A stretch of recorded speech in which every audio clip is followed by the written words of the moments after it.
Computer. Okay.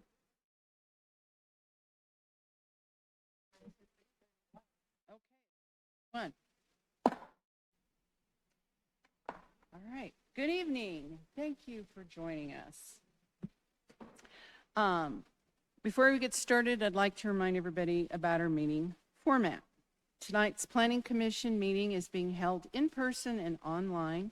Commissioners, Planning Department staff, and members of the public are attending, not tonight in City Hall, but perhaps by way of Zoom. A Zoom meeting link and dial-in information can be found on wheatridgespeaks.org. In addition to being online via Zoom, we are also broadcasting this meeting on Channel 8 and wheatridgespeaks.org. When it is time for public comment, and there's only one time tonight where we'll have public comment, those who wish to comment on our Zoom connection, use the raise your hand button. If you are dialing in, press *9 to raise your hand and *6 to unmute your phone. If you plan to speak online tonight, please keep your background noise to a minimum. If you do not plan to speak, we recommend you simply view the meeting live by watching on Channel 8 or on wheatridgespeaks.org. That's hard to say. We appreciate your participation in tonight's meeting. We hope to create a friendly and respectful atmosphere for public dialogue, and we appreciate your help in this process. I would now like to call to order the City of Wheat Ridge Planning Commission meeting for August 28th, 29th, 28th. August 1st, 2024. May I please have a roll call of the members? Jonathan Shelkey. Krista Hollub. Here. Christine Disney. Here. Daniel Gravy. Here. Patrick Quinn. Here. Michael Moore. Here. Sierra Quiones. Here. And Will Kearns is absent tonight. The next order on the agenda is the Pledge of Allegiance. Please stand and join me in the pledge. I pledge allegiance to the flag of the United States of America and to the republic for which it stands, one nation, under God, indivisible, with liberty and justice for all. The next item is approving the order of tonight's agenda. Does anyone have any changes to the order of the agenda? Seeing none, the agenda will stand as published. Next, we'll vote to approve the minutes from our last meeting. Are there any additions or corrections to the minutes? All right. Is there a motion to approve the minutes from our last meeting, which was July 23rd? 18. 18th. I move to approve the minutes of July 18th, 2024. Thank you. May I have a second? Second. I second. Commissioners vote. Motion approved 6-0 with 1 abstaining. We'll now open the general interest public forum. This is the time for any person to speak on any subject not appearing on the agenda. If you plan to speak on an item that is on tonight's agenda, please wait until we get to those items. Those who wish to comment on Zoom connection, use the raise your hand button. If you're dialing in, press *9 and *6 to unmute your phone. All speakers are asked to limit their remarks to 3 minutes. Speakers may not donate their time. Is there anyone signed up to speak? No. Is there anyone on Zoom? No. All right. Thank you. I will close the public forum. Tonight we have one public hearing. If you comment during a public hearing tonight, by choosing to testify, you're agreeing that the testimony you give will be the truth as you know it. Extra page.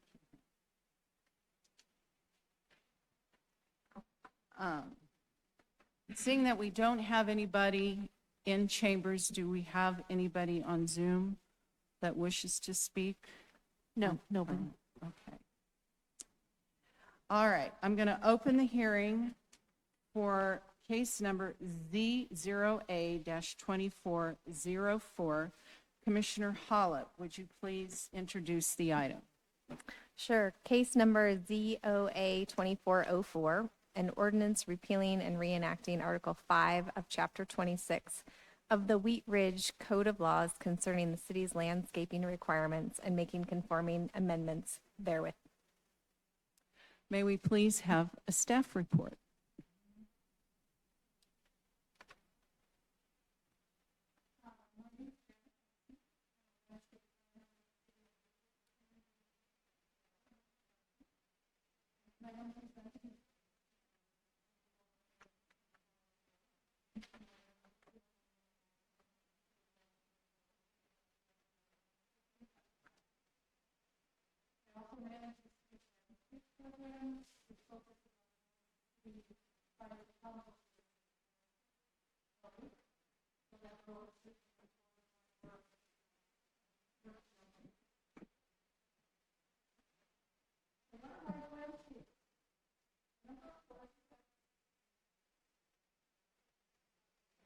That's okay. Thank you. A number of forces have contributed to our interest in water-wise landscaping and the undertaking of this project. Specifically, local and regional drought, which has led to ongoing water shortages, a growing interest in water-saving landscape design, and a request by City Council member Scott Ohm to review our landscape code in light of these trends. The result is staff has taken a deep dive into the city's landscape code, section 26502, for opportunities to guide water-wise design and development in the community. And the result is a revised landscape code forwarded for your review.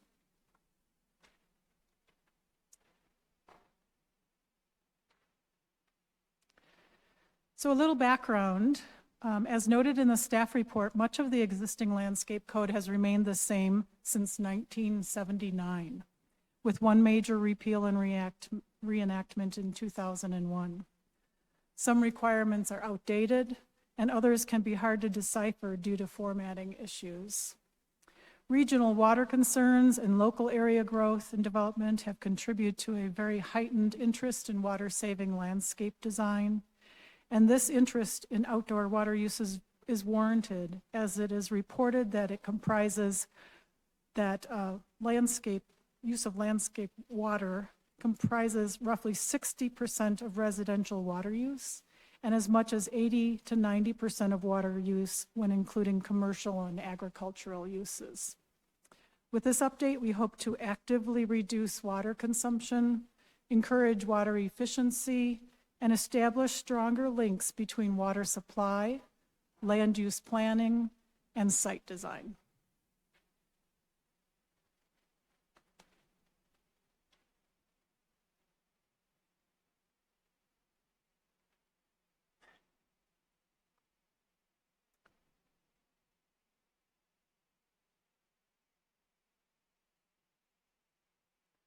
Water-wise landscaping is similar to xeriscaping in that it encourages the use of native and low water or xeric plants. However, it also focuses on a wise water use no matter where the site is located, not just in arid regions. It also emphasizes growing plants by water requirements to encourage efficient irrigation design and water use, and is functional, attractive, and easily maintained in its natural surroundings. As designers, we used to focus on making something different or spectacular or unique, and now we're moving more toward the beauty inherent in our natural environment, particularly in Western water-challenged states.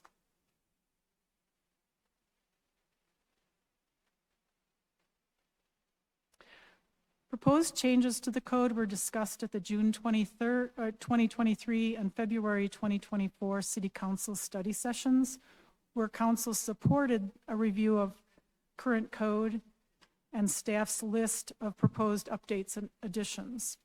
Council directed staff to proceed to public hearings with a revised landscape ordinance and conforming amendments.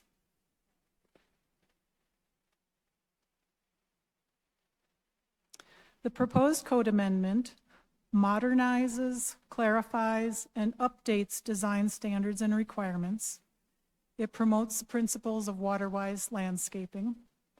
It aligns with the city's Sustainable Wheat Ridge Action Plan, reflects recently adopted State Bill 24005, addressing water-related landscape practices, and mostly focuses on new multi-unit residential and non-residential, but also expands and clarifies requirements for low-density residential uses. Topic areas addressed include irrigation, artificial turf, irrigated, functional and non-functional turf, landscape specifications, low-density residential requirements, non-living materials, xeric and water-wise design, the streetscape plant list in the streetscape design manual, and general landscape maintenance. So we're going to take a look at each of these in more detail. First topic area is irrigation. Current code requires the installation of irrigation for all new development and requires it to be zoned according to water needs. No major changes were recommended to council on this subject. However, we did revise the code to allow for temporary irrigation of native grass and wildflower areas, to clarify the need for trees to remain irrigated even if adjacent areas of the landscape are more xeric in nature, and to allow for water-wise renovation of older sites that may or may not have irrigation systems on site. Just wanted to show you, this is a picture of Clear Creek Crossing at the north end, where there's temporary irrigation installed to establish this native grass and wildflower area. It's just that little line across the top or across the grass there.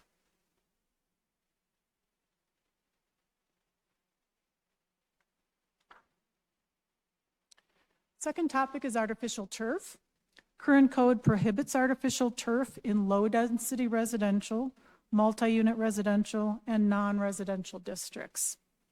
Staff recommended and council supported updating and codifying the artificial turf policy, which currently applies only to mixed use and non-residential development, allowing artificial turf in rear and side yards of low-density residential districts where it's not visible from a street and at a maximum of 400 square feet. The proposed change also aligns with Senate Bill 24005, which becomes effective August 7th of 2024, which limits artificial turf to athletic purposes on new non-residential sites. Only residential sites or uses are exempt from the bill's requirements. Here's an example of artificial turf at Clear Creek Crossing Apartments. It's used in game, sport areas, and gathering spaces.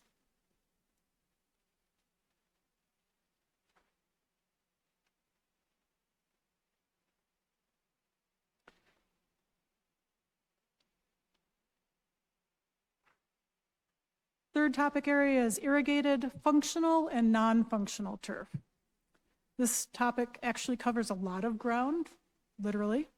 So first we define each of these. Irrigated turf is simply as it sounds.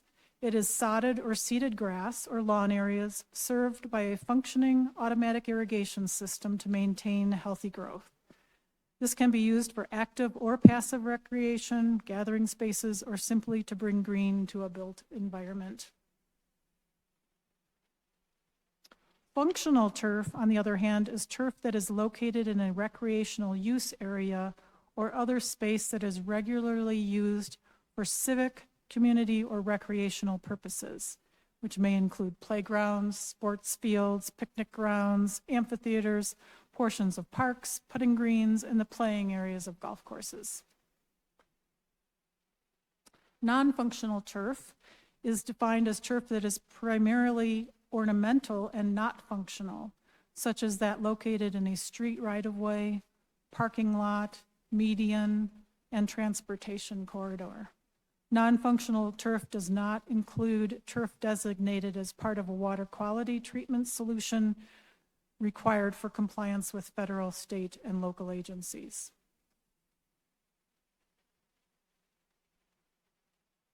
So let's talk about the various uses and limitations on irrigated turf. When we're talking about irrigated turf for low-density residential, we are talking about the turf in the front or rear yards of single-unit or duplex homes. Current code limits irrigated turf on new low-density residential sites to a maximum of 50% of total landscape coverage. The proposed code maintains the 50% max turf and simply moves the recommended turf varieties out of code to the proposed landscape guidebook, which we'll talk about a little bit later. Here's just some examples of irrigated turf on residential properties in Wheat Ridge.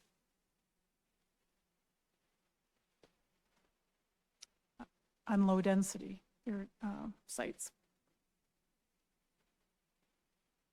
With regard to irrigated turf for multi-unit residential, current code limits irrigated turf to a maximum 60% of the total landscape area.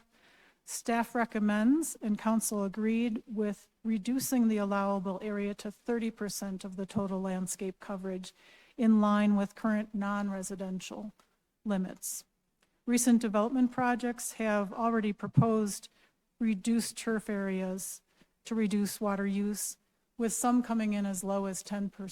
So we don't expect any pushback in this. Regarding irrigated turf for non-residential sites, current code limits irrigated turf to a maximum 30% of total coverage, and the proposed code maintains the 30% coverage. This is just an example of irrigated turf at Axis 70, just north of I-70. Combination of turf and mulched areas.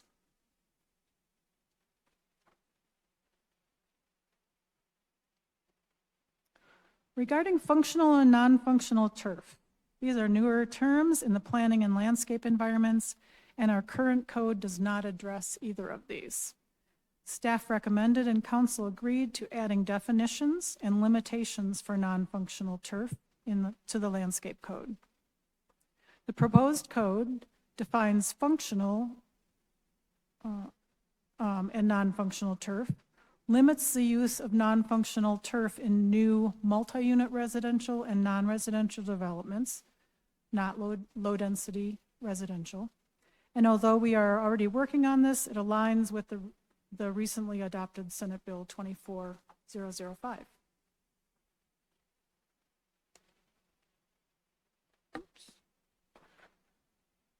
To emphasize, non-functional turf areas include public rights-of-way, parking lot islands and medians, private street medians, landscape areas with slopes greater than 4:1, and landscape strips less than 6 feet in width. Nothing in the Senate bill prohibits cities from establishing more stringent requirements of these prohibitions.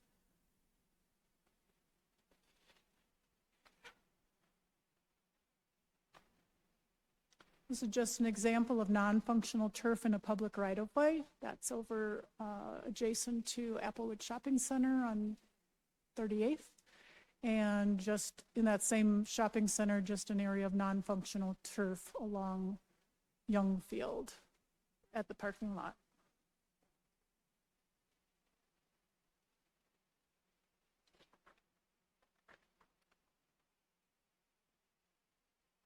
Non-functional turf is defined as predominantly ornamental and not functional, such as that located in a street right-of-way, parking lot, median, and transportation corridor. I guess I already covered that, but here's some examples of non-functional turf alternatives. The top left is at the new hospital. The larger picture is at Lifetime Fitness. And then the bottom left is at Access 70 also.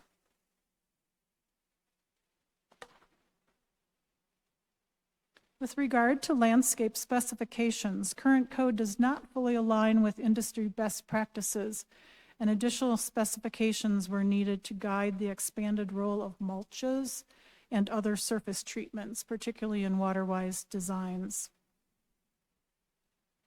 Because you are the eyes that review development plans that come before the city, you have probably noticed an increased use of organic and inorganic mulches as surface treatments. The proposed code adds minimum sizes for perennials and grasses, reduces the minimum size for vines and ground covers to quart or 4-inch size pots, and expands and clarifies specifications for that organic and inorganic mulches, such as bark, cobble, and crushed stone. In addition, the revised code provides a perennial to shrub equivalent of 3:1. Previously, perennials were being counted at the same as shrubs, which isn't normal practice. So now, if a developer wants to use perennials, they are counted as 3 perennials equals 1 shrub.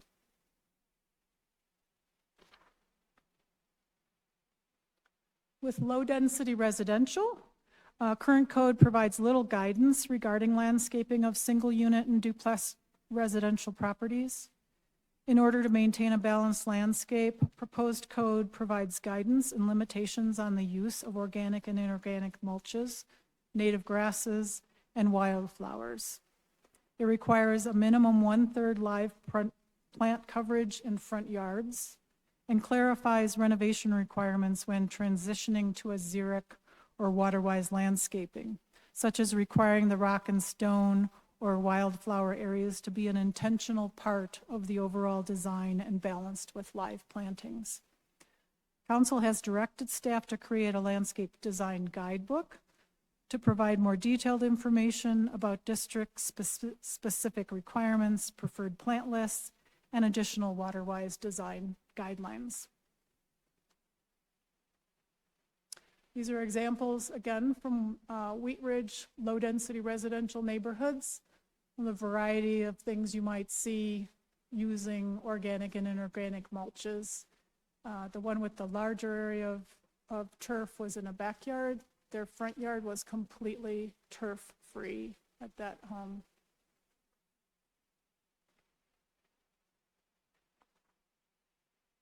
Non-living landscape materials. Current code limits the use of non-living materials in the landscape to a maximum of 35% coverage for all uses governed by 26502. Proposed code separates maximums by use, such as residential versus commercial. It increases the non-living maximum from 35 to 50% for new multi-unit residential and non-residential sites, and allows non-living material to count toward landscaping requirements when integrated into the overall design. A couple examples of that. The tree in the circular planter is out at Clear Creek Crossing Apartments in front of their clubhouse. The other is in a townhome development just north of 44th Avenue, where they have a garden and gathering space as well as a pet exercise area. When it comes to xeric and water-wise design, some local area landscape ordinance require the use of water-wise landscape design and practices, while others like Wheat Ridge encourage this type of design. The proposed code separates these design requirements by use. For new low-density residential development, council prefers to encourage rather than require water-wise plant material and principles. But for new multi-unit residential and non-residential development, council prefers to require the water-wise design. For multi-unit and non-residential, this will be accomplished by the use of xeric and water-wise plant material in a water-saving design and verified by the provision of a hydrozone plan and water budget. A hydrozone plan groups plants by water needs, such as water conserving, xeric plants, non-water conserving, which would be turf, and non-irrigated pavement. Though we do not require landscape plans to be certified by a landscape architect, the intent of this is to raise the bar on what is expected of plans and plan selection.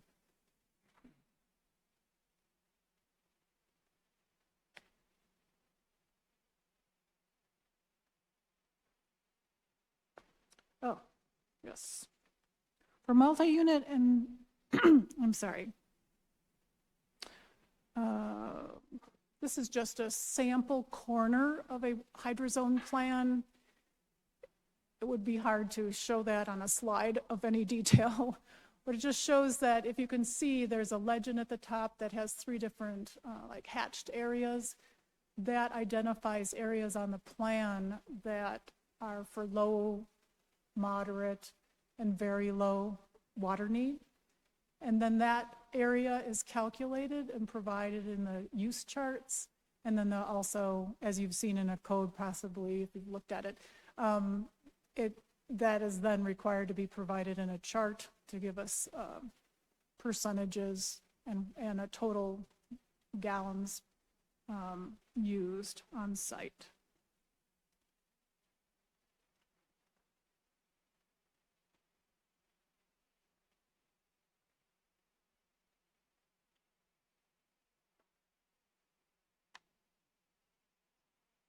Okay, that one. Well, water efficient design, Xeric WaterWise design also uses water efficient design principles, requirements, and resources, and will be included in the proposed landscape design guidebook. The guidebook will provide WaterWise recommendations and resources for all types, including district-specific requirements, preferred plant lists, and suggestions for reducing water consumption in the landscape. The guidebook will be utilized to format handouts like the example provided in the staff report for specific situations such as when a single unit homeowner wants to convert their yard to a Xeric landscape. Staff will also update the city's design manual to reflect proposed WaterWise design requirements. Let's see what the next slide is.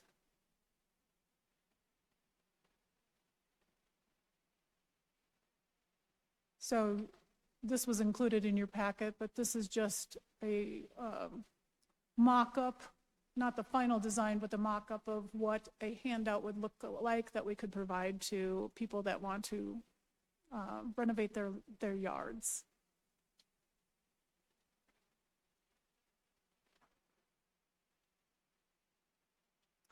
Regarding the streetscape plant list,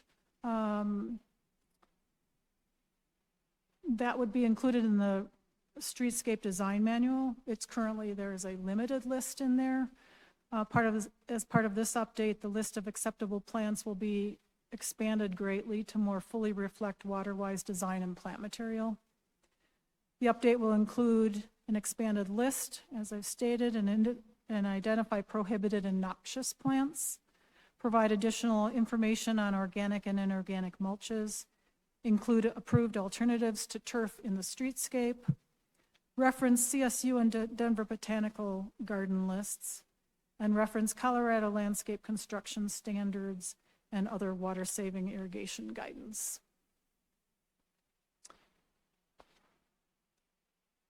And the final topic is maintenance. Current code already requires regular site maintenance. However, expectations have been clarified, especially with regard to structures and surface materials. In particular, for surface materials, these must be contained within defined beds and at required depths.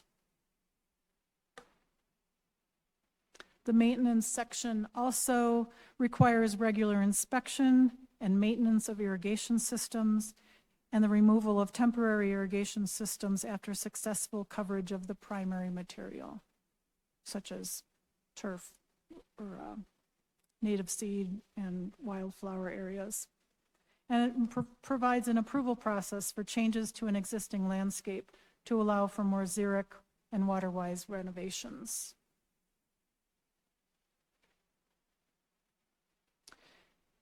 Of course, changes to one area of a code most often require changes to other areas of code, and that was no exception with this ordinance, lots of them. The conforming amendments related to this landscape code revision align other sections of code with the newly revised landscape code, reflect current practice, and serve to consolidate, centralize, and defer to section 26.502. At the end of the day, it's our sincere hope that the revisions to the code make understanding and enforcement of the code requirements easier for all users, from developers to planning staff to our community service officers and the city's landscape program. So staff recommends approval of the proposed ordinance repealing and reenacting Article 5 of Chapter 26 of the Wheat Ridge Code of Laws concerning landscaping requirements and making conforming amendments therewith. Thank you for the presentation. I will now open the meeting for the Citizens Forum. Do we have anybody signed up to speak on Zoom? Or No, we do No. not. all right, then I will close the Citizens Forum, and I will now entertain questions from commissioners, reminding you that now's the time to ask questions. Comments will be held till the end before we vote. Commissioner Shelkey. Oh, I get to go first, okay. Yeah, a couple questions. So, there's parts of it that talks about, require 1/3 live plant coverage. I think that's for residential. So that's not just new build, that's existing residential?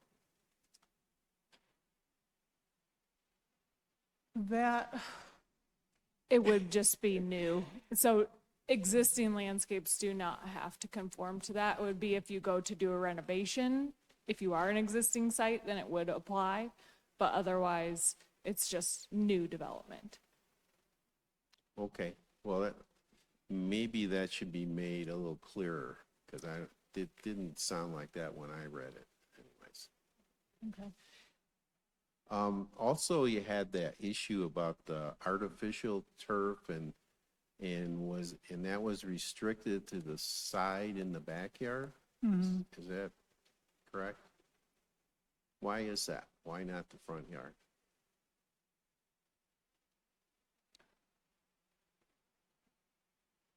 It's general practice that artificial turf is not used in the front yards.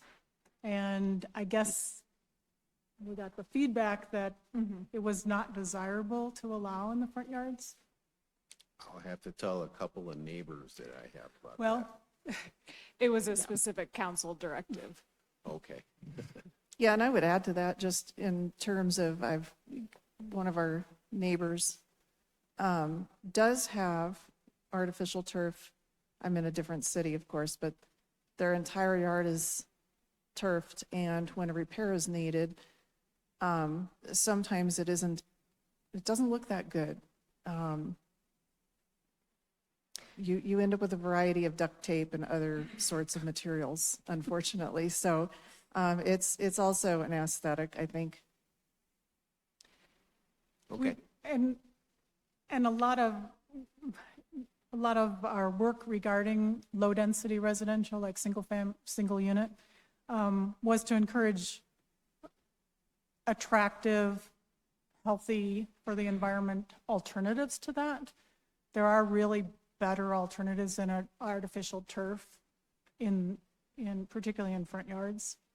And the 1/3 really is, Wheat Ridge, there are homes that have just taken everything out of their front yard and put gravel in the whole thing. Right. And there's been a lot of discussion about that. Is that what we want? So we kind of had a lot of discussion within staff and with council as to what do we want and how can we direct this to allow for people to go to a Xeric and Waterwise landscape, but not go to the alternative of just stone. Stone is great. There can be issues. It doesn't mean that weeds aren't going to come up. And that's the other thing that you see when you drive around and see gravel front yards is there can often be a lot of weeds. And then there's discussion about what is weeds and what's landscaping. It's been tough for our code enforcement officers to have that discussion with homeowners. And so we've really tried to work with the ordinance to make that as clear as possible for them to be able to enforce that. Well, how do you enforce it? How's that done? One of the big areas that was hard for them was, okay, somebody might say, well, these are my wildflowers, and their neighbors are all saying those are weeds. And so one way we've addressed it is it within a defined bed? It doesn't have to be a brick edge, it could be a spaded edge, but is there something that's defining this as part of your landscaping? It could be the sidewalks. I mean, if it's not considered landscape material, like wildflowers, it needs to be held at a 12-inch height limit. So we're just trying to make that more clear. Some of that will be in the ordinance, as you've seen, but some of it will be in that handout that homeowners can reference. And that part of the purpose of that handout is when somebody wants to renovate their front yard, it at least gives them some guidelines to work with. Go ahead and use gravel, but please provide 1/3 coverage. Okay. All right, thank you. Commissioner Quinn. Thank you, Madam Chair, and thanks for the detailed presentation. One question coming to my mind is when do you, how does Joe homeowner do this? I mean, for instance, if Pat wants to resod the front yard and put in a sprinkler and a little bit of gravel, what, do I have to get a permit? Does Joe You do homeowner have not. to get a permit? You do not. Okay, so how And do? that's why we've tried to give more information, Okay. because it's probably one of the most popular questions if somebody wants to do something with their front yard. It's like, well, what are the city's requirements? Now we can reference the code, but we will also be able to say, but if you'd like more guidance, here's more information about that in our guidebook or this handout that we'll have. Thank you very much. Commissioner Moore.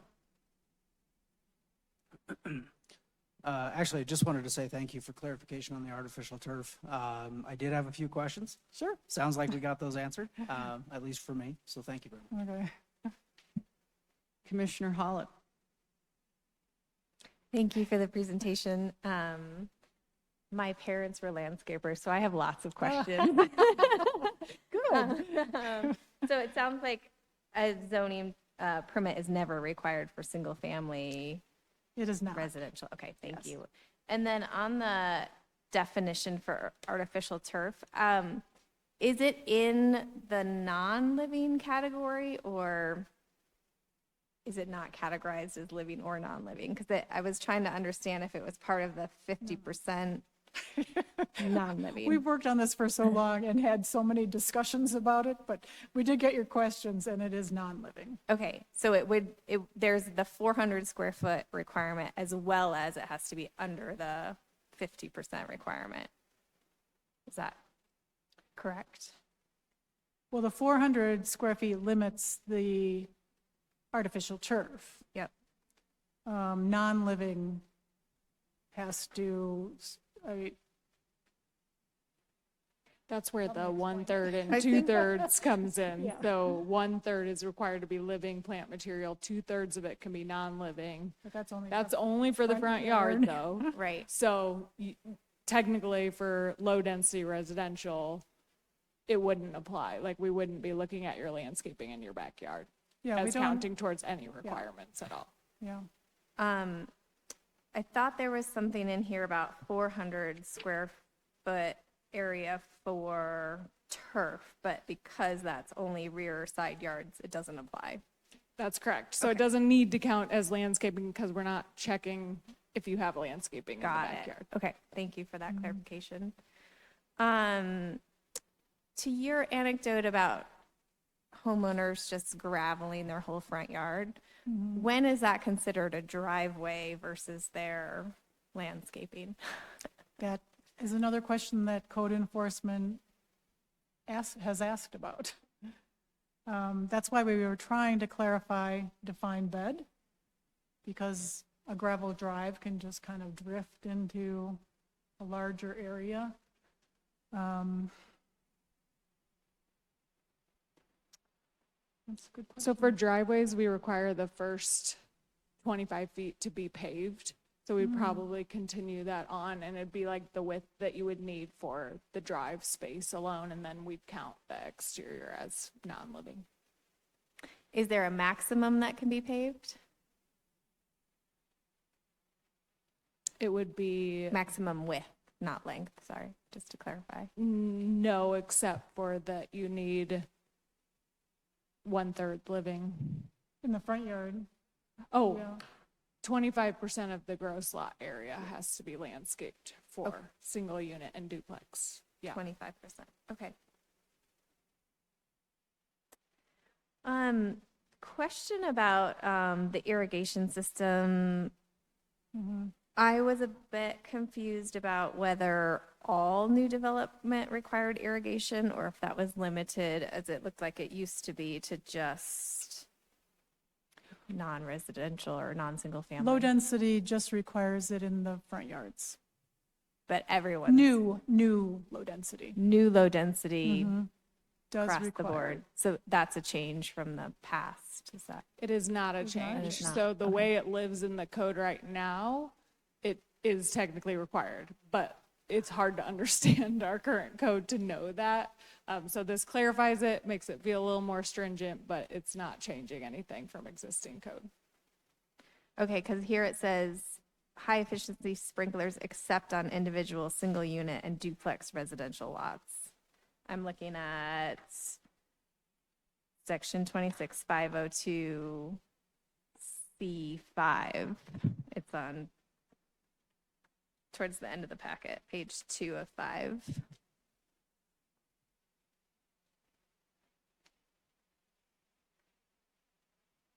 Could you say where that is again? Sure. Section 26-502, part C, number 5. I believe this is the old code, if I'm reading it gotcha. correctly.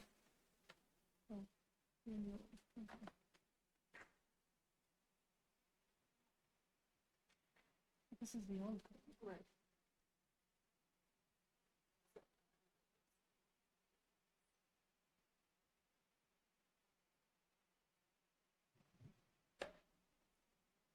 So I think the change then comes in that we're requiring irrigation for landscaped areas. I think in practice, I know that like for planned unit development, like for Hilltop, irrigation was required in those front yards. That's correct. So might be the difference of, That is a change. Yes. Okay. So just to reiterate, it will now be required of all new development. yes. Okay. Are there any standards around that irrigation? We don't actually have an irrigation specialist to review plans. So they come in with the engineering submittal. I guess I wouldn't say we have more standards than what's provided in the code. There's also the building code that applies, yeah. backflow preventers and that Yeah. sort of thing. That's true. Obviously, I'm not an irrigation specialist. Sure. And really, the change comes in is because we're requiring that 1/3 living landscaping in the front yard, and the only way to maintain living landscaping is to have automatic irrigation due to our environment in Colorado. Yeah, that's where my question came in, because I actually have a xeriscape front yard and I don't have any irrigation. And I was like, do I need to be watering it? But it looks good still. So that's why I'm wondering if we can get to that point where we don't need any irrigation for front yards. Actually, it can be adjusted Yeah. as things settle into the landscape. What we don't want to happen, because we do require like a tree in the front yard, what we don't want to see happen is the trees die. And I can point out to you, I've become familiar with the look of trees where the irrigation has been turned off. If you see sites where maybe the site's not leased any longer, this is like on a commercial project, the landscape may be overgrown, whatever, they've turned off the irrigation and the trees just start turning black. And it's because they've been used to 20 years of irrigation. Right. And then they're just dying. So we're trying to prevent that from happening. I think we've covered that in the ordinance, but it does not mean that somebody can't establish their garden and then turn down their irrigation use, or maybe limit it to when there's drought, periods of drought. We're not checking on when it's utilized, but we wanted to establish the front yard landscaping, Be available. particularly for new. We're talking new. Right. What you do with your established landscape is okay, I'm going to go water it. because you're the one that's going to suffer as well. Similar on the irrigation systems, is there anything in the code that talks about reclaimed water use? Because Wheat Ridge does not have its own water utility, we have to reference we have to go, what's the word? Defer to our many water utilities, which each have their own rules about those kind of things. And what was it you said earlier? Yeah, I don't think Wheat Ridge has any systems that are non-potable. Our water's essentially coming from Denver Water, and then it travels through the various, how many districts do we have, like 6 or 8 or something? 6 or 7. Yeah. And so we don't have any control over the water, and there is no reclaimed or non-potable system in place that I know of. I know there's well water in use, but that's a whole different. There are some yeah. historic ditches that are grandfathered to allow water off of them. There are some historic wells that are irrigation or otherwise, because we used to be an agricultural community. Some of those still exist.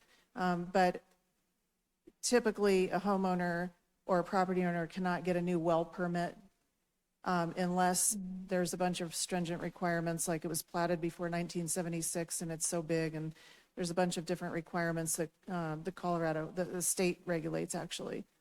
So wells are a different animal, but there are some, I know of some grandfathered properties that are allowed to irrigate off of the ditch because of the prior water rights, but that's very unusual. It would not be allowed in a new development.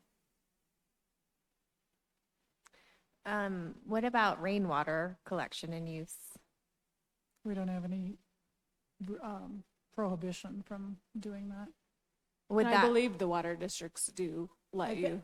Yeah, I was but gonna say, if again, anybody, it would be the water districts. yeah, again, it goes I think- to a water district. I think it's the state that regulates the amount of rainwater that you're allowed to collect, and we don't have anything barring anyone from doing that. Just as a matter of an idea, if a rainwater catchment system was put on a new development, would that fulfill the requirement for an irrigation system? Because I think it says automatic, which It does refer to an automatic system. And there is a stipulation in here under item D, under irrigation requirements, that allows for waiving of systems for existing landscapes. If it's a planned development type of situation that you would come before you all, we do look at sustainable best practices. So we would take that into consideration. thank you. Mm-hmm. That's all I had to that. Commissioner Gravy? Thank you. So I got a couple quick ones. Just to clarify on Commissioner Shelke's question about the artificial turf that may be in existing properties, I think it was stated in here that it's currently not allowed in front yards. Is that correct? It's currently not allowed at all. Right, it's currently not Yeah. allowed at all. So So, this change would be permitting yeah. something, and so if it exists currently, it would have already technically been installed in violation. But That does not mean we're going to go out and. Right. Yeah. absolutely. Not implying that, just saying Yeah. it's not a change in that direction, but more prohibitive. Just for my own clarification, I know this was already touched on, but the non-living maximum in a front yard can be 70% or 50%. Because I mean, you have to have a living minimum 30%. So then you could have non-living mulch covering 70% of the front yard. You can So- actually have non-living mulch covering 100% and have Right, 30% living of plants in it. And that's where, I mean, Yeah. a lot of those questions come up. And that's, so yes, you can use Gotcha. stone as the mulch, but there just needs to be 30% plant coverage. And that's at like an estimated 2 years growth, so. I And then mean, it's like an aerial kind of like Yeah, coverage mhm, of the yard. yeah, and trees coverage counts as part of that, so. Yeah. And it seems like a lot of this, for, as is usually the case with a repeal and reenact and, ordinance change, applies to new, low density and multi-unit. But you did indicate that if you're doing a renovation, then it would apply. And I'm curious as to how that is defined, like when an existing yard, if they re-landscape the definition. yard, like what meets the term renovation when this would have a trigger? Yeah, it was, Yeah, it falls under, a lot of our code speaks to additions. And if it's, I think it's 60% or greater, if you're adding on an addition, then it kind of counts as a new construction, adding on that larger portion. So it's, in those cases, then it would apply because it would be that larger change to the actual building itself. Does that make sense? Yeah. But if they were just re-landscaping but not doing any changes to the structure, it wouldn't trigger that renovation definition. It would. However, would we know about it? That's a good question. It's Yeah. based on like the honor system of being able to Yeah. follow the code. The biggest flag for us would be if they come in to modify their irrigation system, which would be through a building permit.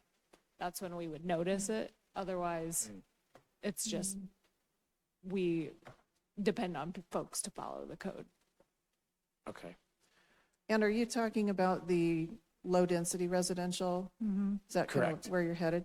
Yeah, and that's kind of the purpose of the guidebook. So we're not going to require people, we're not going to go out and check.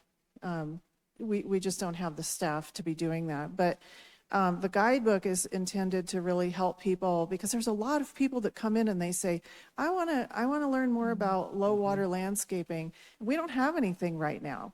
And so putting this out and it's encouraging in single family and duplex, and then requiring in multifamily and commercial. But what we can do is we can start, we strongly believe in education as the first line of defense. It's really about, if you want to come in and learn more about how to landscape your yard without 100% rock, because we don't want to create heat islands all over the place, then we'll have those handouts in the guidebook available. It's not ready yet, but it's in the works. And I think that that's where the homeowner education could be a huge part of this. and we don't want to discourage creativity, Right. because people should be able to have some fun doing what they want in the front yards. And garden plants are considered landscaping as well. So we're not discouraging gardening in the front yard either. Yeah. I like to hear that. On the guidebook though, because you mentioned it, there's a stipulation about the 12-inch wildflower and native grasses being in a defined bed. I think you touched on that a little bit in the Q&A here.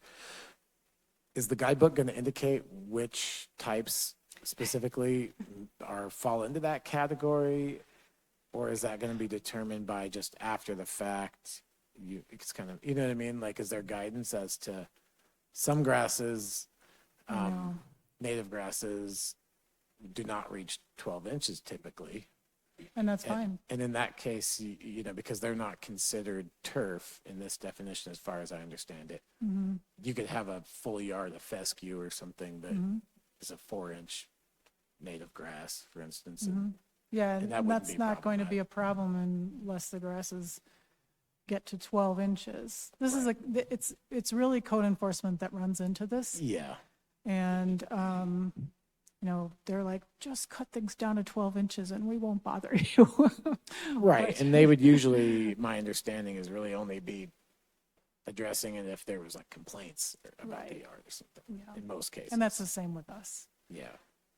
It's just to give us some guidelines, you know, to talk to people about their landscapes. I mean, I know they were dealing with someone that owned a town duplex where he said, well, these are native grasses and they grow to whatever, 18 inches, and I'm only Yeah. supposed to cut them once, you know, I'm supposed to burn them or cut them once a year. Yeah. Like, well, that sounds great, but your neighbors are, I mean, we have a limit on grasses and they're supposed to be cut to 12 inches. So now if you just had a little area of it where you had, you know, maybe some shorter grasses and then like a bed of taller grasses, you know, where does it cross the line to become ornamental grass? We're not out there to try to be regulating every front yard about that. Yeah. But just to provide some guidance on that. Yeah, I understand. And, you know, Yeah. this is a challenging issue that communities are facing all over the state and all over the West in particular. And, you know, I really commend you all for digging in because there are a lot of questions, you know, it's a It goes tricky on area. and on. Yeah, it's really hard, but it's really Yeah. important. And, you know, I know that Councilmember Ohm has a lot of expertise in this area, so I appreciate him Yeah. bringing this. Shout out District 2. But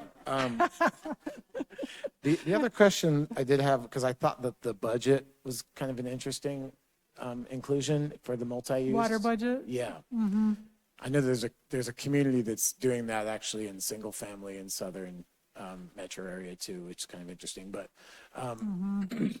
it does say here that in the multi-use, you know, in multi-unit, the water-wise stuff that you're requiring 15 gallon per, what is it, square foot per year or something? Maximum. Max, but you're encouraging 12. Mm-hmm. Is encouraging simply just in the ordinance or the application say we encourage you to use 12, or is there any other, like, is there any incentivization or, you We know? don't have that set up. Some communities do have that. Like, they have some complex calculations Right. of, you know, get your water use. Well, one of the complications is we don't have an easy way for people to get water, like current water use, to know if somebody's lowering it, because we have 6 different water districts who manage Yeah. things in different ways.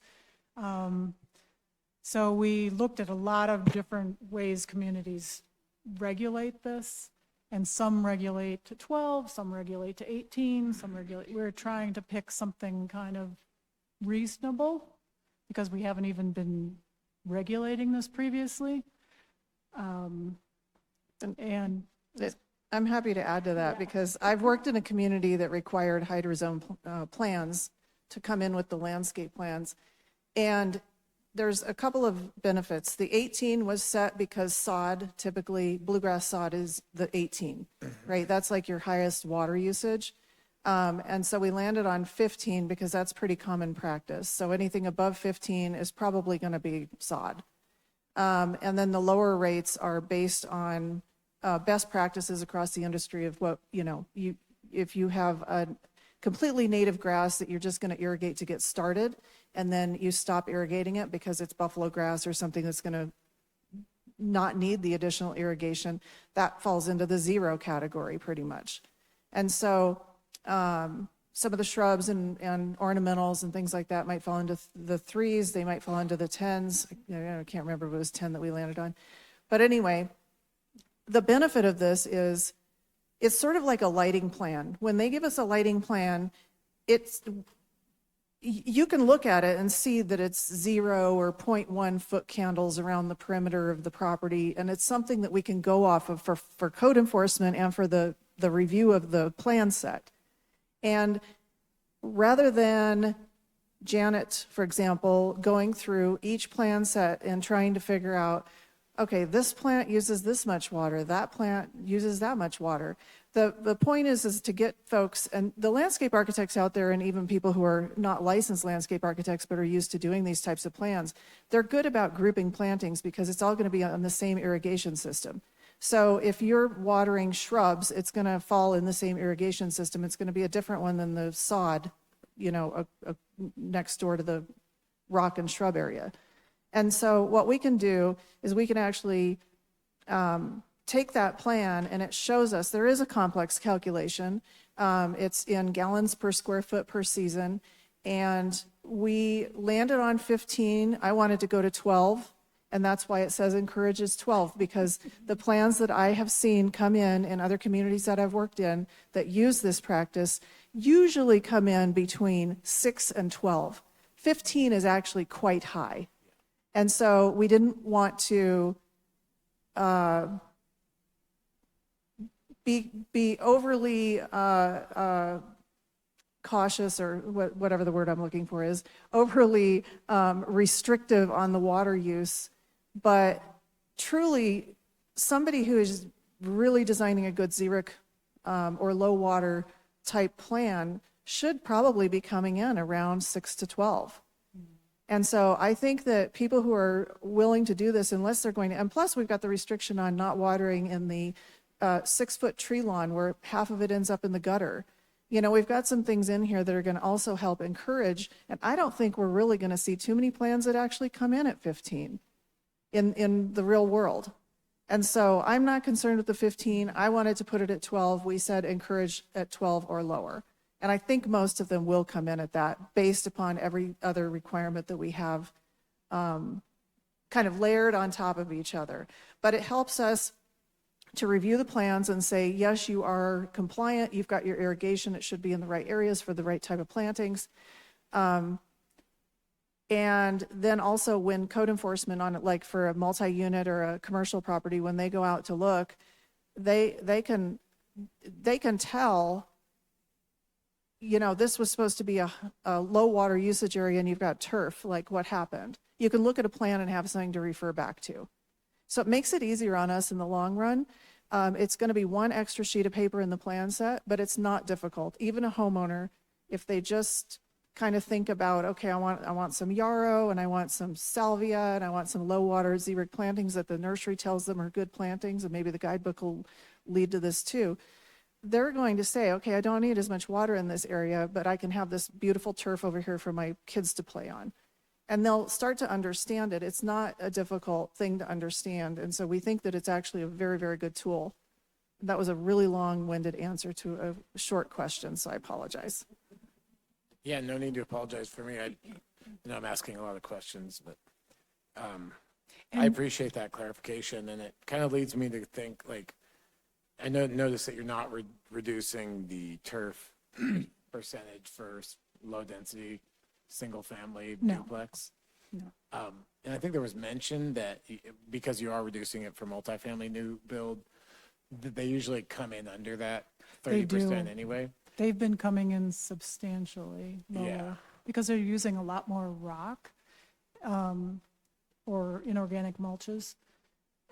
Also, the impact of this Senate bill where you now cannot put lawn, turf areas in the right of way, turf areas and medians, these are things that are going to bring down that water usage already. So I don't think it's going to be a problem to meet these kind of numbers. Yeah.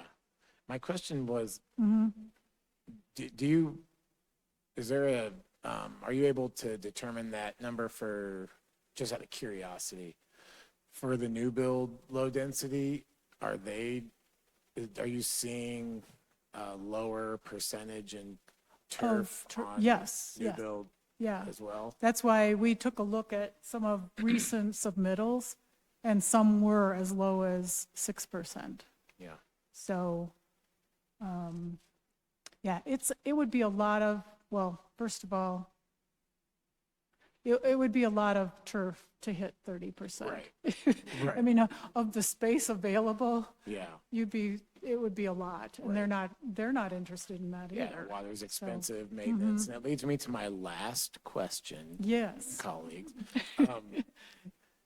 On the, just for the clarification on the maintenance piece, there's no change, I believe, is what was said in terms of there's a current requirement for landscape. There's a be current maintained. requirement for maintenance, Yeah, but it didn't exactly clarify things or spell things out. yeah. And I would say maintenance of commercial, non-residential sites is a challenge. Yeah. Having worked with the program now for 2 years, they're not being maintained. And so the language is going to be updated in this. Yeah, there's a lot more Reenactment. language, a lot Yeah. more that spells out. If you have structures, you need to maintain saw them in a that. structural, sound way. Right. And if you have mulches, you need to maintain that specified depth of that mulch. And you need to keep it in confined areas, like it can't be tumbling into the grass or onto the roadway, or it gives us more of a bite, so that we can say, no, this is really specific. You really do need to follow this.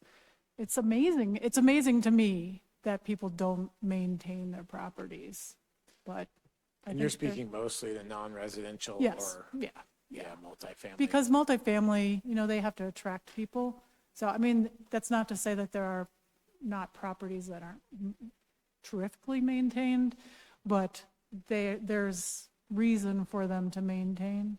It's kind of some of these smaller, what I see, smaller little shopping centers or commercial buildings. They might have an out-of-state ownership and nobody's looking at it. And unless we say, hey, half your landscaping has died and that was part of your approval process, you really need to get back out here and take care of it. So it just elaborates on what our previous, we always had a maintenance requirement. This just spells it out a little more clearly.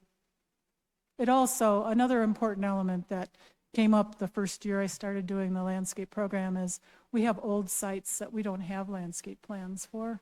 So if they're not being maintained well and we want to encourage them or they want to move to a more xeric design, there were no parameters for approval or review of that.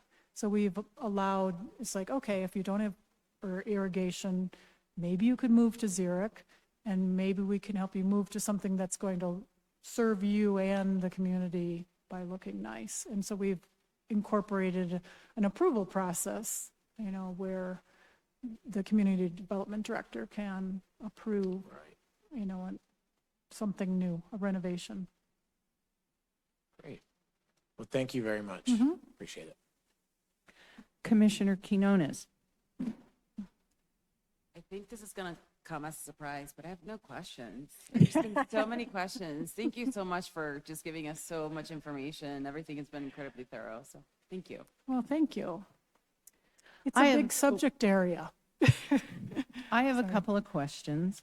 First, I didn't know I was going to have to know calculus to be on the commission. This is, my brain is. I have a question about how the code is enforced. I have a neighbor who hired Ectors to come in and redo their front, and they put in a lovely half white rock, half pink rock. And then that homeowner passed away and the children use it as a rental. And the renters park on the lawn. And there is something in code that says you can't park your cars on the lawn or the front yard. So I called code and they came out and said, no, it's okay. It's an improved surface. And I said, no, it's not. That's landscape material. It's not crushed fines. It's not gravel. And so the homeowner tried to sue me because I called code enforcement on them. And so I had to lawyer up. Wow. Because the police apparently didn't understand. And I've also noticed there's lots of dead trees in new development, and you just kind of said, well, it's kind of hard there. But do you have an education program for code enforcement about what's involved, or and what is improved surface, what's landscape, what's, I mean, how does that work? I think that's a really good point. I think that we work daily with our CSOs, and there are some things that we as planners probably understand a little bit differently than code enforcement. What I can do is I can first of all look into the parking on the rock. It's stopped. That renter has Okay. moved, and there's 2 more since then.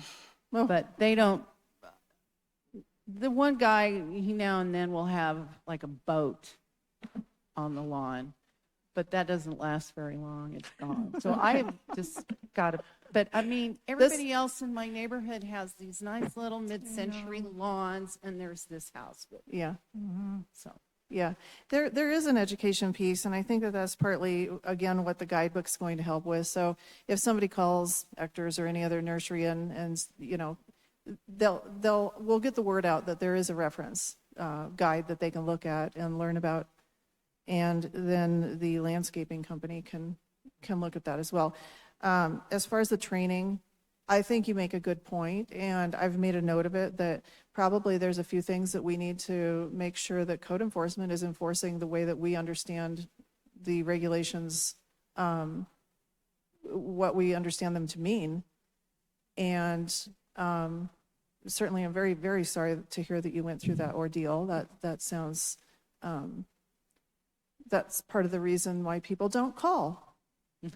And I'm very sorry about that. So I'm glad to hear that it's been resolved. But in the meantime, I think that we could be doing more collaborative education with code enforcement. And I'm adding that to my list. So thank you. You're welcome. You don't know unless you don't know, right? Or you don't know until you know. It did improve a little bit, just even having me come on board. Because I actually sit right across from the CSOs. They're in their little area, but, and they do come to me with questions. Now, I don't have the answer to everything, but we're willing to kind of do some research, because there's a lot of information in here, and it's not like building code. You know, landscaping isn't so cut and dry. You can't always tell what the plants are, and you don't know what they're going to do a year from now. They could all die. And so it's a learning process for everybody. I would also wonder, because we are considered high desert, and with things getting worse, like go outside right now, I would think that there would be a move to go with more non-organic mulches like rock, but I also understand that increases heat. So our climate is changing, and I know you said it could be 30% with the plants distributed. I had a neighbor that just took out their lawn and put in plants and organic mulch, and it looks really nice. But you have to keep maintaining non-organic mulch. So is that the intent of this, is to maybe adapt? And I mean, we don't want heat increasing, but it's expensive to maintain mulch. It is Organic mulch. Yes. And there are aspects of organic mulch that don't work well in this arid environment. I'm from the Midwest, so I was used to using organic mulch and not using stone. I mean, we just didn't, that wasn't something we recommended. However, I've learned a lot in the last year and a half in working on this. Because it's so dry, organic mulches can almost become like a concrete layer. And maybe you know more. Yeah, I mean, I wasn't used to that because it's so dry here and the sun is so intense, it becomes like plywood almost, you know, like layered plywood. So there's challenges to that, and there's good aspects to stone. I learned a lot about different sizes of stone. We have some requirements about the size, but I mean, you can use really big stone, you can use really small stone. There's certain sizes. I learned that allow more air to pass through, or certain sizes that allow more seed to fall in and, grow weeds. So there's a lot to learn about all of these things that we all, we're kind of moving into that. The whole Western United States is kind of having to move into this. And then you get into fire prevention, and I had somebody reach out to me from Jeffco Fire, I'm not sure, big topic right now. But, I mean, they're not going to want organic mulches next to houses in the foothills. They're going to want stone, and there's reasons for it. So we have to adapt to what's happening in our environment. And I still wonder about the heat island with stone, but we have to learn.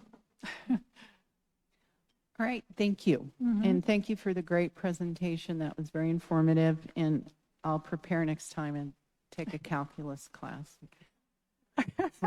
We'll do that part for you. The water budget was new for me as well. So after I'm getting, is that the part you're referring to? Yeah. Yeah. You know what I learned, because I'm old enough that I didn't train on computers when I went to school in landscape architecture. It is when everybody's designing on computers now, so they can calculate areas really easily. That's All good. based on what the computer tells them. So it's not like they have to go and use a planimeter and, like to figure out how many square feet it is. We used to have to estimate those things. So it really isn't as big a thing as it seemed to me. And they're used to doing it. All right, thank you. Do I have any other questions from the commissioners? All right, seeing that. Oh, yes, ma'am. One more observation. I think we talked a lot about education today, and I would just maybe recommend that the staff does think about adding a definition of artificial turf, because that keeps coming up, and think about other ways to encourage those conversions. I think the language in here says we encourage conversions, but I didn't read Conversions to, to xeriscape. yeah. Yeah. So if that's something in the future to think about, that And I'll tell you, one thing that came out when I went out to look at what people were doing in the community, I happened to talk to a few people if they happened to be out and I was trying to take a picture of their yard. One of the things I'd like to do is like a community open house where people who have been doing this kind of thing will open. And this one gentleman I spoke to was like, oh, I would love that, because they're passionate about what they've done and they've learned so much. So I'd like to see that happen maybe on an annual basis, where we open up people who want to open up their xeriscape yards for Yeah. conversation and viewing. I think that's a great idea and is right in line with that education piece, as well as the guidebook. I think will help encourage people too, because so many people just don't know where to start.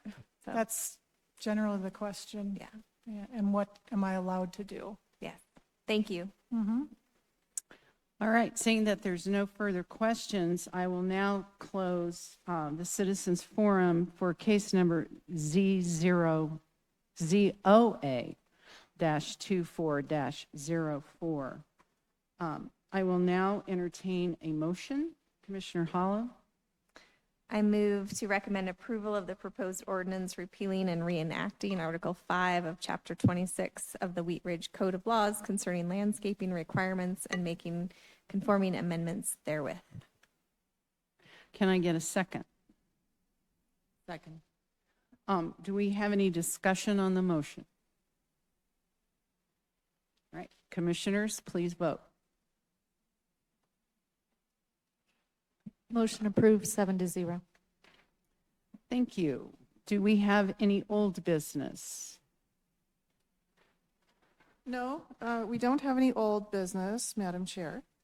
Do we have any new business? We do have an upcoming meeting on the 15th of August, and we're going to be talking more about the Lutheran Legacy Campus zoning framework and more about the charter amendment. And so it'll just be a study session forum for that meeting. And then I don't I cannot recall if we have a meeting in September yet. I think the September one is the city plan. I'm sorry. Oh, no, that's October. isn't Yeah, it? that's October. We will let you know at the next meeting. I can't think of what it would be off the top of my head, but, so I hope to see y'all here on the 15th, because I think that'll be a really fun discussion. And let's see here. Additional new updates, the hospital got its final CO. By the hair of their chinny chin chin. I mean, it was tight. It was just issued yesterday morning. They move on the 3rd. They will be moving an ambulance every 5 minutes. I think we calculated that would take something like 15 hours, so might want to stay out of that area on the 13th. But that's pretty exciting. That's a huge, huge project. And Janet had a huge role in the landscaping inspections. Lots of time on site looking at the landscaping. Alan, one of our permit techs, he was out doing a lot of the inspections for the zoning and then of course our entire building department. So yeah, kudos to all of them, and we're excited that they finally have their CO. The medical office building, or MOB as we like to call it, that's moving right along too, but it's on a little bit slower track. So hopefully here in the near future, that one will get its CO. And then I did want to, you're going to see an email, if you haven't seen it already, about the annual Boards and Commissions and Volunteers Appreciation Event. And so it's not a spam email, it is real. It is going to be on August 28th from 5:30 to 7:30 in the evening at Prospect Park this year. There will be live music, catered barbecue from Rolling Smoke, games, and other activities, and of course just chit chat among all the various boards and commission members. So keep an eye out for that and mark your calendars for August 28th. And that is those are all of my updates. Thank you. Do we have any updates from commissioners? I have one. This Friday is First Friday, and there are several creative organizations in Wheat Ridge that are trying to get some traction on a First Friday. So it will take place on 38th. Clancy's is bringing in a band. There's going to be a show at Clancy's. There's a really neat store called Antique Boutique. She's going to have stuff. Singularity Tattoo. The Beehive, she's going to have a show. So if you're not doing anything, and there's lots of restaurants and bars now that are open on 38th, so I encourage everybody to participate in that.